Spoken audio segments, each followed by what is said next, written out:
us break this down is Michael Smith from Emporia State. He's been following this election. Um, Thanks for joining us this morning, Michael. How are you doing? I'm doing well, thank you. Yeah, It's a beautiful day. yeah, it is a great day, of course. Once again, the Kansas presidential preference happening today. You've been following the election, kind of leading up to this. I guess, what have you been following? Well, to be honest, there wasn't ever a lot of doubt about the outcome of the primaries. Now, the general election will be a different story indeed. But there was a lot of talk on the Republican side about Nikki Haley and earlier Ron DeSantis possibly being a major threat to Donald Trump. It does not look like that happened. Trump has secured the nomination, and honestly, his loyalty from most rank and file Republicans. There was the only real drama we've seen on the Democratic side is actually not any other candidate besides President Biden, but rather some states, and by the way, Kansas is not one of them, but some states such as Michigan offer a none of the above option. Nevada does as well. And there have been a number of Palestinian Americans that normally support the Democratic Party, as do many Jewish Americans. So that's an internal split within the party over Gaza.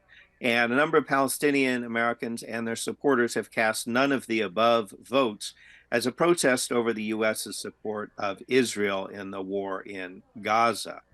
And there may be some indication this is actually affecting policy a little bit, as the Biden administration and Senator Schumer have gotten a bit bolder about challenging the Israeli government. However, none of the above is not an option on the Kansas ballot, so we won't be seeing that today.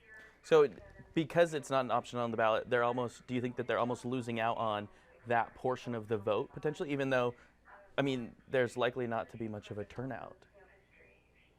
There's likely not to be much of a turnout. What Biden and Trump would prefer and their supporters is that you go ahead and vote in the primaries. You've got those hardcore nerds like me that I just vote in every election. I just do. I like democracy. I like voting. I just do it. But they also want that show of support. It's like going to a rally or something. We know the primaries are effectively over, but a good turnout for Biden or Trump, respectively, shows that the base is turning out. But even that as a metric is really kind of troubling because even hardcore supporters are well aware that they've already won their nominations. And the turnout has not been that high, particularly on the Democratic side. And I don't think that does mean a lack of enthusiasm. It really means that voters know that that's already been decided. And so I don't know how much of a metric it is. The news media can drum up stories sometimes. For example, I think they kept the Nikki Haley story going long after it became clear she wasn't going to win, just because they're looking for something to cover. There's not much drama in saying, well, it's over, it's Biden and Trump again. And so they were kind of trying to keep something alive. And that also worked to the advantage of the none of the above voters on the Democratic side. But ultimately, the outcome is not in doubt. So, you're kind of saying that because the primary, I guess, is already pretty much decided, we can't, they can't really use this as a metric for their own, I guess, sake. I am saying that, yes. I don't think it's a very good metric at all. The About the only thing it is, and it's not even a great metric for this, but when the election laws change, we have some new restrictions, particularly on mail-in ballots, and voters need to be aware of that. This is sort of a chance for election authorities to practice, to test the equipment, to comply with the new restrictions, and it's a chance to get the word out to voters. Kansas has really cracked down on mail in ballots. You can no longer have your mail in ballot counted if it's postmarked by election day and arrives at the election office within 3 days. It now has to arrive by election day. And that could result in people's otherwise valid ballots being thrown out.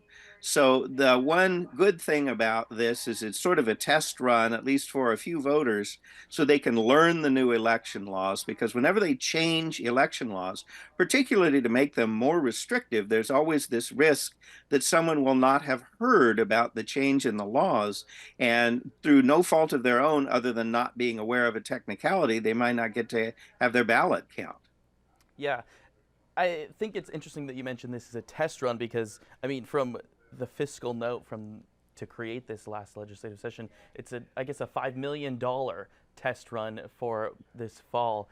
I guess, do you see this becoming another thing in 2028, where Kansas takes on the presidential preference primary route versus the caucus? That's a great question. Usually in most years, Kansas doesn't, and many states haven't this year. And just to review that briefly for your viewers, what that means is that the parties conduct their primaries or caucuses on their own. It doesn't mean voters have no chance to participate, but it throws it back on the parties. They can have a caucus meeting, like Iowa is famous for doing, or they can actually have a mail-in primary like the Missouri Democrats are doing this year. No state funding. The Democratic Party is paying for it, and the Republican Party over there is having a caucus meeting, and they're paying for that. So if the state decides not to fund these, it does not remove the voters' chance to participate in primaries. What it does is it throws it back on the parties. They have to organize it, they have to run it. It could be at two different dates for the two different parties. It could be two different systems, like how the Missouri Democrats are doing mail in and the Republicans are doing caucus. So, with Kansas being later on the calendar, I'm sure it would be tempting for the legislature to say, well, let's just let the parties take care of it and save $5 million. But again, there's some value, especially if it's a competitive race, which it isn't for the primary this year, but there's some value in testing out the system, testing out the equipment, and having both parties use the same methods on the same day. Yeah. I know that you had already kind of jumped to it, but since essentially the primary is set between President Joe Biden and former President Donald Trump, do you think that the campaign leading to this fall could get pretty aggressive then, since they have so much more time than maybe waiting it out? I do. I do. That's exactly right. That's classic political campaign strategy 101. Once you've wrapped up those primaries and caucuses, you start homing in on your opponent. And Biden has certainly wasted no time. Although he didn't name him, he repeatedly criticized Trump during the State of the Union address. So expect to see more of that on both sides. Yeah, of course. I guess going forward here in Kansas, um, testing. I guess, do you want to dig in a little bit deeper into that? What you mean by testing the method out, almost? Um, well, as I say, the biggest change this time is going to be the elimination of the 3 day grace period for mail in ballots. And that's really crucial, especially for people that procrastinate. Um, in terms of the equipment, some counties have gotten new equipment.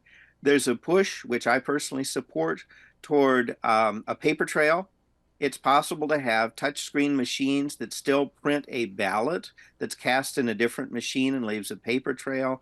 Some counties have invested in new equipment. This will be a good chance for them to test that out, see how it's working, troubleshoot it. That's not been statewide, it's been county by county. However, it should be noted that with low turnout, it's not nearly as much of a stress test as the general election in November. Yeah. All right. Well, thanks for joining us this morning, Michael Smith, professor there at Emporia State University here in Kansas. My pleasure. Have a great rest of your day.